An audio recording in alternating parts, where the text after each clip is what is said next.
ပြည်သူများအားလုံးမင်္ဂလာပါခင်ဗျာဗာကလီဘာမာ channel ကနေကြိုဆိုပါရစေအခုကျွန်တော်တင်ဆက်ပေးခြင်းတဲ့ပွဲစဉ်လေးကတော့2026 FIFA World Cup Group K ရဲ့အုပ်စုနောက်ဆုံး Round 3ပွဲစဉ်တစ်ပွဲဖြစ်တဲ့ကွန်ဂိုအသင်းနဲ့ Uzbekistan အသင်းတို့ရဲ့ပွဲစဉ်ပဲဖြစ်ပါတယ်ခင်ဗျာဒီပွဲစဉ်လေးကိုတော့ကျွန်တော်တို့မနေ့ဖြန်မနေ့မြန်မာစံတော်ချိန်မနေ့6နာရီတိတိထိုင်းစံတော်ချိန်မနေ့6နာရီခွဲမှာရှင်ပြိုင်သွားမှာဖြစ်ပါတယ်ခင်ဗျာ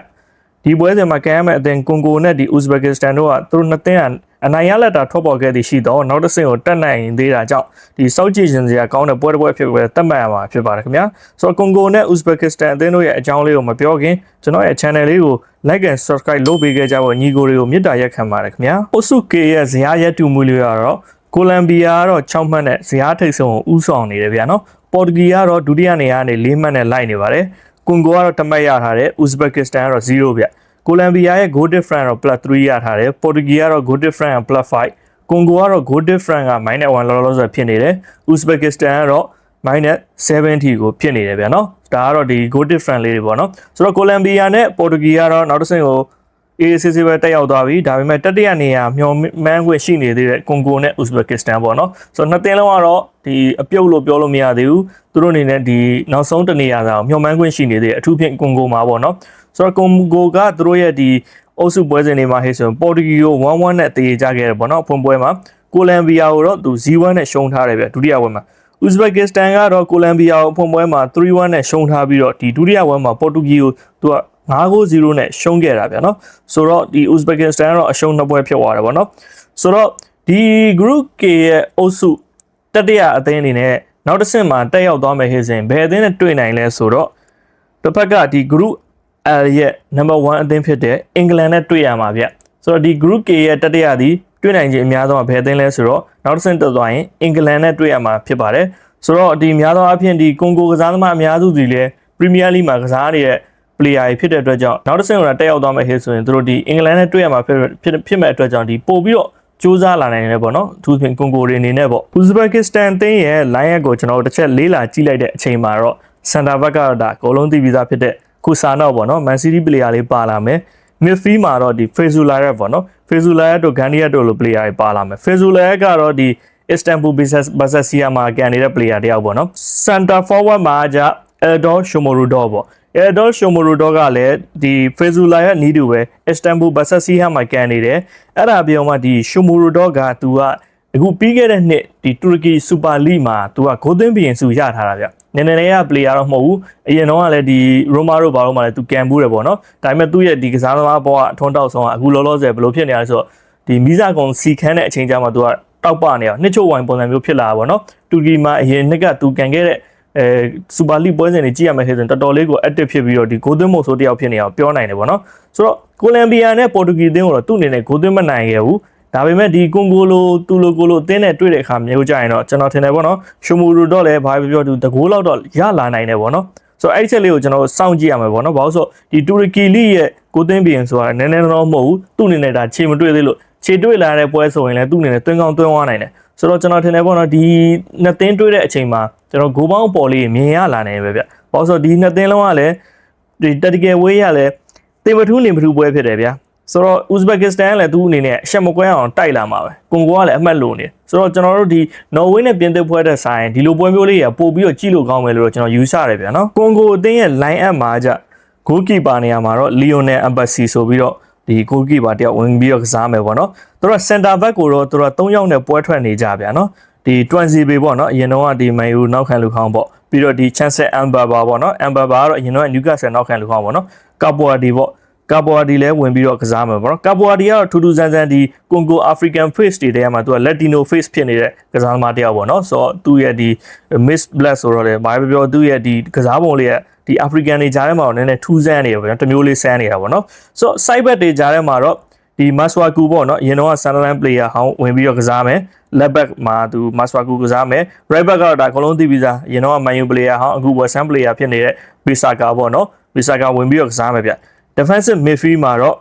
Mutusami ဆိုတဲ့ player ဝင်ပြီးတော့ကစားမယ်ပေါ့နော်ဆိုတော့ဒီ left wing မှာတော့ Watford ရဲ့တောင်ပံကစားသမား KMB ဝင်ပြီးတော့ကစားမယ် right wing ကတော့ Mukau ဆိုတဲ့ Lily ရဲ့ဒီတောင်ပံညာတောင်ပံကစားသမားဝင်ပြီးတော့ကစားမယ်ဗျတိုက်စစ်ကတော့အကုန်လုံးသိပြီးသား Newcastle တိုက်စစ်မှု Yoni Wissa နဲ့ဒီ Real Betis တိုက်စစ်မှု ဘာကန်ဘူတို့ဝင်ပြီးတော့ကစားမယ်ဗျာနော်ဆေဒရစ်ဘာကန်ဘူပေါ့ဆိုတော့လိုင်းရက်ကတော့ဘလို့ပဲပြောဒီဥဇဘက်ကစ္စတန်နဲ့တယောက်ချင်းရှင်တောင်မှအဖက်ဖက်ကနေတောင်းတင်းနေတဲ့17ယောက်လုံးတောင်းတင်းနေတဲ့လိုင်းရက်လို့ပဲကျွန်တော်ပြောချင်တယ်ပေါ့နော်ဥဇဘက်ကစ္စတန်မှာကြဘာပဲပြောဒီ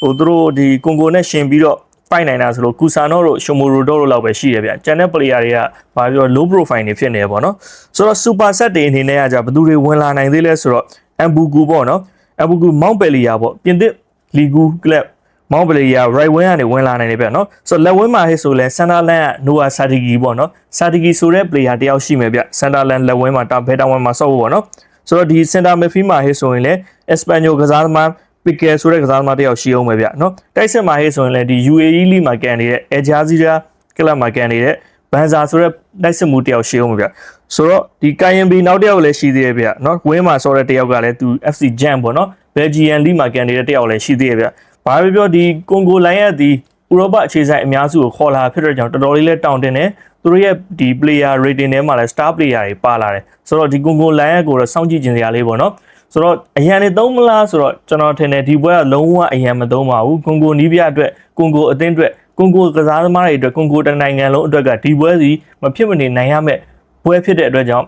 သူတို့ကျမသူတို့ဖန်တီးခွင့်ရှိနေဗျာဆိုတော့အဲ့အတွက်ကြောင့်သူတို့ကျွန်တော်ထင်တယ်လိုင်းရက်ကိုပဲသုံးလာမယ်အရန်တွေကိုသူတို့မသုံးလောက်သေးပါဘူးအရန်သုံးမဲ့ဟေ့ဆိုရင်လည်းစူပါဆက်တွေကိုဒုတိယပိုင်း80 85လောက်မှာသုံးလောက်တယ်ဗျ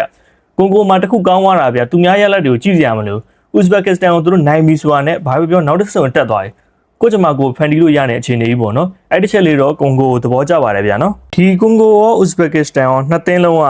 group K မှာဟေ့ဆိုရင်ပေါ်တူဂီတို့ကိုလံဘီယာတို့နဲ့ရှင်ဗျာဘာပဲပြောတစ်စင်းနဲ့အနေထားဗ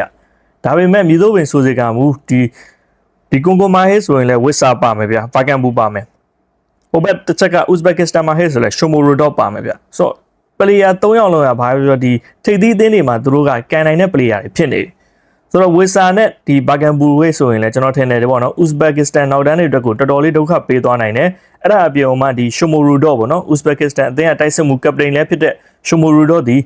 ီကွန်ဂိုနောက်တန်းကိုလည်းဂိုးသွင်းနိုင်စမ်းရှိတယ်ဗျာနော်ဆိုတော့ကျွန်တော်ထင်တယ်နှစ်သင်းလုံးကတော့တိုက်စစ်တွေဖွင့်ပြီးတော့တိုက်လိုက်မယ်ပြီးတော့နှစ်သင်းလုံးရဲ့ line up တွေကိုလည်းသူတို့ရဲ့ဒီ strong ဖြစ်ဆုံး line up တွေနဲ့ပဲထွက်လာလောက်တယ်ဗျနှစ်သင်းလုံးကတော့သူတို့ရဲ့17ယောက်ပုံမှန်ဆင်းကိုပဲထွက်လာလောက်တယ်အရန်တွေကိုလုံးဝသုံးမှာမဟုတ်ဘူးအရန်သုံးမဲ့ဟေးဆိုရင်လည်း85မိနစ်ကျော်မှသုံးလိမ့်မယ်ပေါ့နော်ဒါပေမဲ့ကျွန်တော်ထင်တယ်ဒီပွဲကိုနိုင်ဖို့ chance နဲ့ဒီ expected goal ကတော့ကွန်ဂိုဘက်ချန်ပို့ပြီးတော့တာနေတယ်လို့ထင်တယ်ဗျ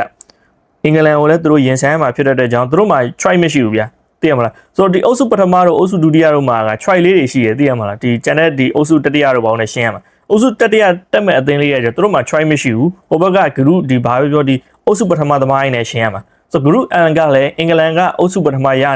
ဖို့များနေရဖြစ်တဲ့အတွက်ကြောင့်ကွန်ဂိုဒီဥဇဘက်ကစ္စတန်ကိုနိုင်ခဲ့သည်ရှိတော့အင်္ဂလန်နဲ့တွေ့ရမယ်ပရီးမီးယားလိကစားသမားရဲ့အချင်းချင်းတွေ့ရတော့မယ်ဆိုတော့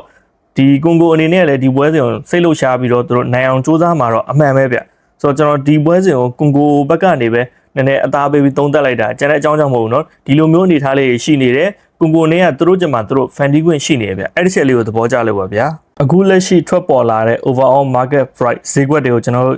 ချက်ကြည့်လိုက်တဲ့အခါမှာကြေးတွေကတော့ဒီ body ကိုကွန်ဂိုဘက်ကနေပြီးတော့တစ်လုံး90နိုင်ဆိုပြီးတော့ပေးလာတယ် goal bound ကတော့ 2.5 ပေါ့နော် corner ကတော့9ပေါ့ဆိုတော့ brother တို့ကိုကျွန်တော်အနေနဲ့ကျွန်တော်ဘာကြိုက်လဲဆိုပြီးတော့ pick လုပ်ပေးရမယ်ရွေးချယ်ပေးရမယ်ဟေးဆိုရင်တော့ကျွန်တော် body ကိုတော့ကွန်ဂိုပဲသဘောကျတယ်ဗျာနော်ဆိုတော့ goal bound ကိုလည်းကျွန်တော်အပေါ်သဘောကျတယ်ဒီနှလုံးအထက်ကိုတို့သွားမယ်လို့ကျွန်တော်ယုံကြည်တယ် corner ကိုလုံးကိုတော့ကျွန်တော်ရှောင်စေခြင်းတယ်ဗျာနော် voting to score ဖြစ်နိုင်လားဆိုတော့ကျွန်တော် yes လို့ပဲရွေးပေးခြင်းတယ်ပေါ့နော်ဒီပြီးတော့ဒီ predict scorer ပေါ့ဘယ်သူတွေ goal သွင်းဖို့ခံမှန်းပေးရမလဲဆိုတော့